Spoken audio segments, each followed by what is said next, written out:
Hi అండి. నమస్తే. Welcome back to ప్రభా వైటీ హోమ్. ఈరోజు నేను పూరీ కర్రీ ఎలా చేసుకోవాలో చూపిస్తున్నానండి.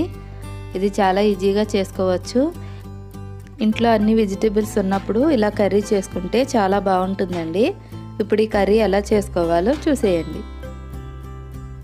ఫస్ట్ స్టవ్ వెలిగించుకుని ప్యాన్ పెట్టుకోండి. ఇప్పుడు ఇందులో ఒక 2 స్పూన్ల వరకు ఆయిల్ వేసుకోవాలి.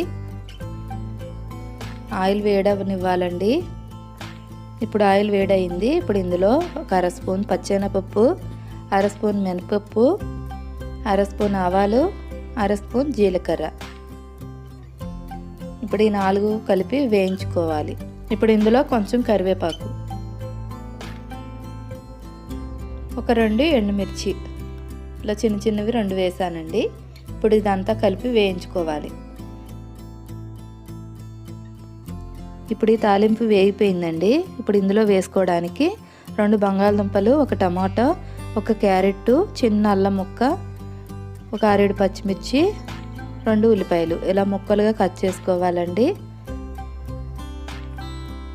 ఫస్ట్ ఉల్లిపాయ ముక్కలు వేసుకుందాం. ఇప్పుడు ఇందులోనే పచ్చిమిర్చి ముక్కలు కూడా వేసుకోవాలి. ఇలా పొడుగ్గా కట్ చేసుకోవాలండి. ఇప్పుడు ఇవి కొంచెం వేగే వరకు వేయించుకోవాలి. ఇప్పుడు ఇందులో కొంచెం సాల్ట్ వేసుకుంటే త్వరగా వేగుతుంది. ఇవి కొంచెం వేగే వరకు వేయించుకోవాలి. ఇప్పుడు ఇందులో బంగాళదుంప ముక్కలు వేసుకుందాం. నేను పచ్చివే ఇలా ముక్కలుగా కట్ చేశానండి, ఉడికించలేదు. ఇప్పుడు వీటిని కూడా కలిపి వేయించుకోవాలి. మీకు కావాలంటే ఉడికించైనా వేసుకోవచ్చండి. నేను ఒక్కోసారి ఇలా చేస్తా, ఒక్కోసారి అలా చేస్తాను. ఇప్పుడు ఇందులోనే క్యారెట్ ముక్కలు వేసుకోవాలి. నేను క్యారెట్ని చాపర్లో వేసేసానండి, అందుకే ఇంత చిన్న ముక్కలుగా అయినాయి. ఇప్పుడు ఇందులోనే దంచుకున్న అల్లం, టమాటా ముక్కలు ఇవన్నీ వేసేసుకుని కలిపి వేయించుకోవాలి. ఇవి పచ్చివాసన పోయే వరకు వేయించుకోవాలండి. ఇంట్లో అన్ని వెజిటేబుల్స్ ఉన్నప్పుడు ఇలా ట్రై చేయండి, చాలా టేస్టీగా బాగుంటుంది. ఇప్పుడు ఇది వేగిపోయిందండి. ఇప్పుడు ఇందులో బైండింగ్కి మనం శనగపిండి తీసుకోవాలి. 1/2 కప్పు వరకు శనగపిండి తీసుకోండి. 1 గ్లాసు వాటర్ వేసుకుని మొత్తం కలిసేలాగా కలుపుకోవాలి. ఉండలు లేకుండా మెత్తగా వాటర్లో కలిసేలాగా కలుపుకోవాలి. కలిపేసామండి. ఇప్పుడు ఇది మనం అందులో వేసేసుకుందాం. ఒకసారి కలుపుకుందాం.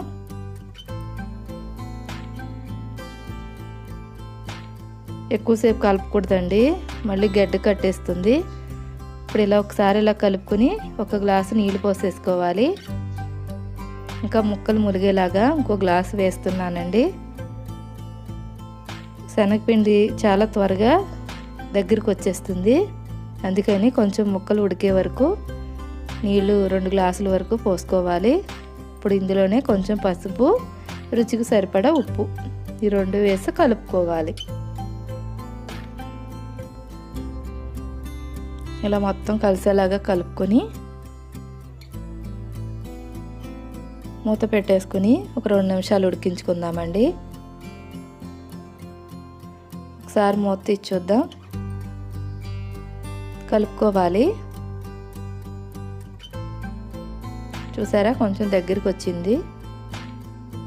ఇప్పుడు కలిపేసాం కదా. ఇప్పుడు ఇందులో కొంచెం కసూరి మేతి ఇలా నలుపుకొని వేసుకోండి. ఇప్పుడు ఇందులోనే కొంచెం కొత్తిమీర చిన్నగా కట్ చేసుకొని వేసుకోవాలి. ఇప్పుడు మొత్తం కలిసేలాగా కలుపుకుందాం.